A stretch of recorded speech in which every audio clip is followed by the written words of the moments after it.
Oh ya guys, sebelum kita masuk ke videonya, saya mau kasih tahu ke kalian kalau Fake Architect sekarang ini sudah ada toko resminya. Kalian bisa cek di Shopee dan Tokopedia, kalian bisa ketik Fake Architect Store seperti ini ya. Nah, di toko kita itu menjual banyak sekali dekorasi hingga bahan-bahan tukang. Bahkan material-material seperti gantungan, meteran, palu, paku, mata bor, hingga rumput sintetis, figura-figura itu semuanya ada kita jual di sana. Nah, setelah ini yang akan masuk di toko kami segera ini adalah wallpaper, vinyl stiker, hijang, pot bunga. Dan Fake Architect Store juga membuka kesempatan buat kalian para pengrajin maupun UMKM yang memiliki barang atau produk yang bisa dibilang serempetan dengan konten-konten kita seperti berhubungan dengan rumah dan juga arsitek. Kita membuka kesempatan untuk kalian semua untuk bisa berbisnis di Fake Architect Store. Kalian juga bisa mengirimkan portofolio dan produk kalian kepada kami.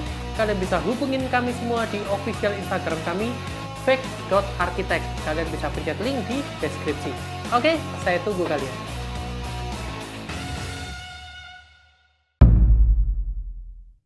Pintu merupakan salah satu elemen penting di sebuah hunian. Nah, selain fungsinya sebagai akses dari satu ruangan ke ruangan yang lainnya, ternyata fungsi pintu itu bisa berbeda-beda dan juga bisa meningkatkan yang namanya privasi di dalam sebuah hunian.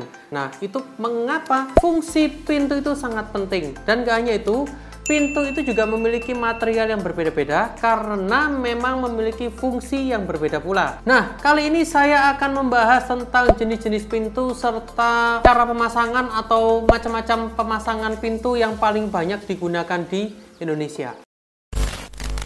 Selamat datang di channel Fake Architect, channel yang belum tentu informatif, belum tentu penting, kalau nggak berguna itu nggak mungkin. Dan kami akan membahas seputar arsitek, dari material bangunan hingga cara pemasangannya, serta desain-desain bangunan yang lagi hits dan kekinian. Nggak usah lama-lama, yuk kita nonton videonya. Let's go! Oke, saya akan masuk kepada jenis pintu yang pertama. Jenis pintu yang pertama itu tidak lain tidak bukan dan paling banyak dipakai dan paling banyak diminati adalah pintu kayu.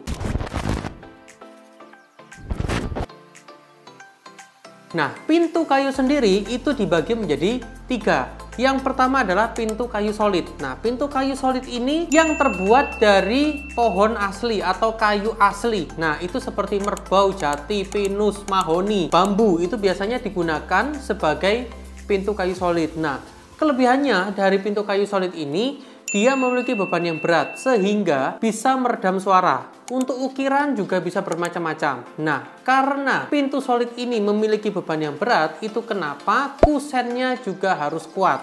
Kalau enggak, nanti bisa bagian engselnya bisa gampang patah atau gampang rusak. Kelebihan lain dari pintu kayu solid adalah memang pasti terkesan lebih natural. Nah, secara kekuatan juga lebih baik, tapi memang resiko jika dipasang di area outdoor dan terkena curah hujan, itu bisa menyebabkan pintu kayu kalian termakan oleh rayap.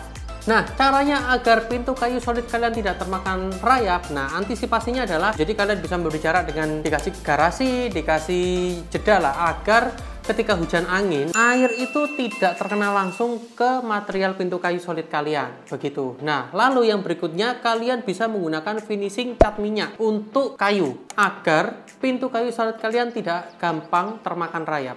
Sementara itu penjelasan singkat dari pintu kayu solid. Nah, sekarang kita masuk ke jenis yang kedua, yaitu pintu kayu panel. Nah, pintu panel ini apa? Pintu panel ini adalah yang terbuat dari bahan partikel, MDF, triplek, multiplex, dan sejenisnya. Dan disusun sedemikian rupa, ditumpuk-tumpuk seperti panel, seperti sandwich lah. Dan memang kalau jenis yang kayu olahan ini harus di finishing dengan cat kayu juga. Nah, pintu jenis panel ini dia memang lebih murah, yang pasti lebih murah dibandingkan dengan pintu solid. Nah, yang kedua, dia juga bisa dikombinasikan karena memang dia proses pembuatannya tuh ditumpuk-tumpuk. Nah, setelah itu mau ada beberapa material lain seperti kaca dan lain sebagainya, itu lebih gampang digunakan di pintu panel ini. Sekarang jenis yang ketiga masih di pintu kayu adalah jenis pintu flush. Nah, untuk jenis flush sendiri, flush ini adalah jenis pintu yang paling banyak peminatnya karena di finishing dengan HPL. Jadi pintu flush ini itu mirip dengan pintu panel. Nah, yang bikin beda adalah kalau pintu panel itu dia masih full, dalamnya itu masih utuh, banyak olahan-olahan yang di tersusun secara rapat. Nah, sedangkan kalau pintu flash sendiri itu di bagian dalamnya itu kosong. Nah, menyebabkan pintu flash ini memiliki berat yang cukup ringan. Yang jadi kelemahannya adalah dia kurang baik dalam proses meredam suara. Dan untuk pintu flash ini sendiri itu memang paling sering digunakan dengan desain-desain yang kekinian. Nah, rumah-rumah baru, rumah-rumah klaster baru itu kebanyakan menggunakan pintu flash karena memang secara tampilan HPL itu memiliki banyak sekali varian, dari mau warna coklat tua, coklat muda dengan berbagai macam tekstur ukiran kayu itu sudah tersedia di HPL. Jadi bagusnya gimana, baiknya gimana, sebenarnya itu tergantung dari selera kalian sendiri-sendiri. Udah, nggak usah lama-lama, kita lanjut ke jenis yang berikutnya. Jenis kedua yaitu pintu dengan jenis logam.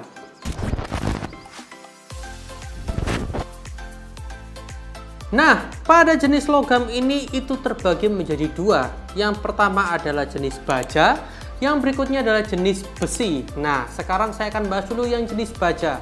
Ya, pintu baja ini terbuat dari plat baja. Itu sebabnya dia lebih tahan terhadap cuaca panas dan juga cuaca dingin atau curah hujan ya. Bisa dibilang begitu, dan dia juga lebih tahan terhadap serangan rayap. Nah, oleh sebab itu, pintu baja ini memang didesain khusus dengan sebaik mungkin. Mengingat juga bendanya ini berat, jadi agar tidak terjadi benturan keras, biasanya di bagian kusennya itu ada campuran karetnya. Pintu baja sendiri itu paling sering digunakan di rumah-rumah mewah. Berikutnya dari pintu logam adalah pintu jenis besi. Nah, pintu jenis besi ini terbuat dari plat besi. Karena memang biayanya lebih murah dan juga terkesan lebih tipis ya.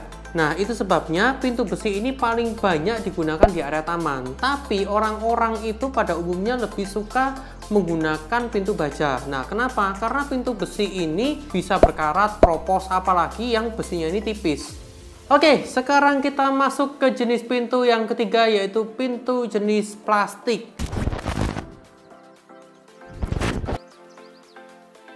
Pintu jenis plastik ini dibagi menjadi dua. Yang pertama PVC, yang kedua adalah UPVC. Nah, saya akan bahas yang PVC dulu. PVC itu apa? PVC adalah polyvinyl chloride. Pintu jenis ini terbuat dari bahan plastik ringan sehingga memiliki sifat yang lentur dan harganya cukup murah. Nah, kelebihan dari jenis pintu PVC ini adalah di bagian pewarnaannya. Nah, karena jenis pintu PVC itu paling gampang, paling mudah untuk diberi warna. Nah, jenis pintu PVC ini paling banyak digunakan di area kamar mandi. Kenapa? Karena memang dia yang tahan air, tahan terhadap serangan rayap, dan juga paling mudah dibersihkan. Nah, untuk jenis pintu plastik yang kedua adalah UPVC. Nah, bedanya apa? UPVC ini dari U-nya itu artinya unplastic vinyl chloride. Jadi dia dari segi materialnya memiliki ketahanan yang lebih baik daripada PVC. Itu sebabnya pintu UPVC ini paling banyak digunakan di area yang semi outdoor atau semi terbuka. Nah, itu bisa digunakan. Secara kelebihan sama, dia tahan air, tahan rayap, dan juga mudah dibersihkan. Nah, tapi jenis UPVC ini itu lebih tahan terhadap benturan. Itu sebabnya bisa digunakan di area-area semi outdoor.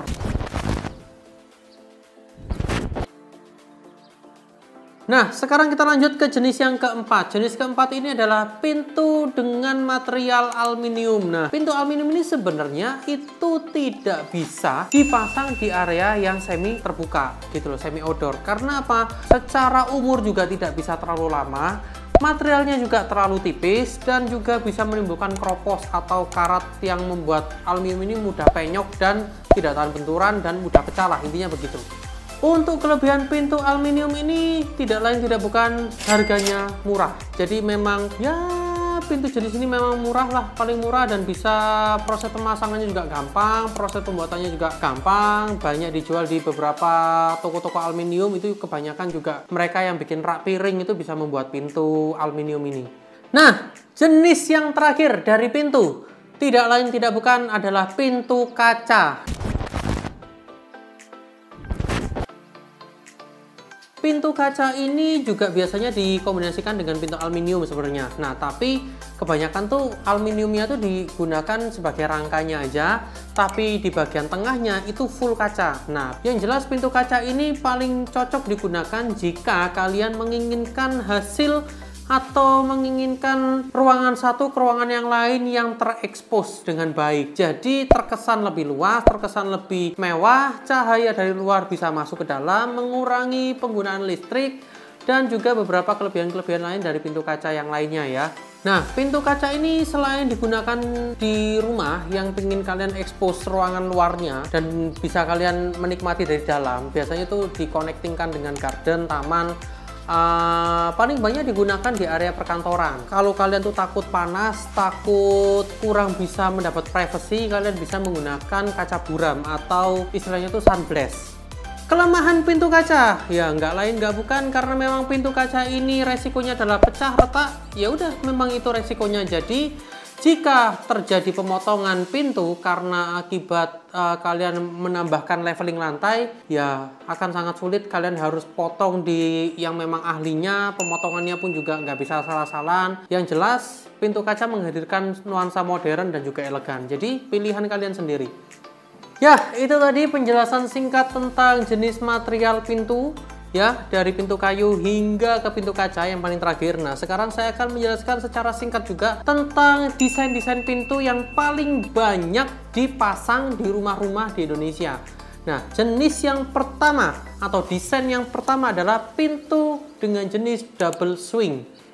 Pintu double swing ini itu pintu yang jumlahnya ada 2, ditaruhnya di depan rumah. Nah, biasanya dijadikan sebagai pintu utama untuk pintu masuk sebuah hunian. Nah, pintu double swing ini kebanyakan menggunakan pintu kayu solid. Pintu jenis ini memberikan kesan rumah kalian bisa menjadi lebih terang dan juga terasa luas apabila kedua pintu ini dibuka secara bersamaan. Nah, desain pintu yang kedua adalah desain lipat. Nah, pintu lipat ini paling banyak digunakan di area garasi, yang kedua connecting dengan taman. Pintu lipat sendiri itu memiliki banyak sekali engselnya. Di bagian pinggir-pinggir atas, bawah, kanan, kiri itu banyak sehingga bisa ditekuk-tekuk. Dan dia juga punya railing door-nya sendiri. Jadi ada bagian roda yang membuat ngelipat-ngelipat pintunya tersebut. Desain pintu yang ketiga adalah pintu geser atau istilah resminya adalah pintu pipit. Nah, kalau kalian nggak tahu ya sebut aja sliding door gitu ya. Nah, desain pintu ini itu seperti pintu di peternakan. Jadi memang ada railingnya di bagian atas. Nah, dan pintunya tuh sistemnya gantung. Beberapa desain rumah kekinian itu menggunakan jenis pintu ini fungsinya untuk menghemat ruangan. Nah, kalau kalian membuka tutup itu bisa memberikan ruang lebih untuk pintunya sendiri. Tapi sedangkan kalau sliding itu memakan tempatnya itu hanya di bagian dinding. Jadi bisa memberikan extra space untuk sebuah ruangan. Nah, desain pintu yang terakhir adalah pintu potong. Desain pintu ini seperti double swing tapi lebih unik karena dia ada di area tengahnya itu dipotong. Jadi ini penggabungan antara pintu potong dan juga pintu double swing lah. Karena ini memang desainnya sangat unik dan itu biasanya ditaruhnya di area yang connecting dengan teras luar. Dan kebanyakan sih kalau nggak pengen ada binatang masuk, bagian bawahnya ditutup, bagian atasnya dibuka. Jadi misalkan ada peliharaan yang ditaruhnya di luar atau ayam tetangga mungkin masuk. Biasanya kan gitu kan, ayam tetangga suka nyelonong masuk. Nah, atau binatang seperti kucing, anjing, dan lain-lain. Itu biar nggak masuk dalam rumah, kalian bisa menggunakan pintu potong ini. Cuman karena memang desain ini juga kurang estetik mungkin ya untuk zaman sekarang, itu jarang sekali digunakan. Ya, itu tadi guys penjelasan singkat dari jenis-jenis pintu serta desain-desain pintu yang sering digunakan di Indonesia. Nah, jika kalian ada tambahan atau kalian menemukan jenis pintu yang lain, desain pintu yang lain, kalian bisa tambahkan dan tulis di kolom komentar. Like jika suka, dislike kalau nggak suka. Bye-bye! Seperti biasa, nggak usah nge-like, nggak usah nge-share, nggak usah subscribe channel ini kalau memang video kita ini nggak penting dan nggak berguna sama sekali buat kalian semua. Bye-bye!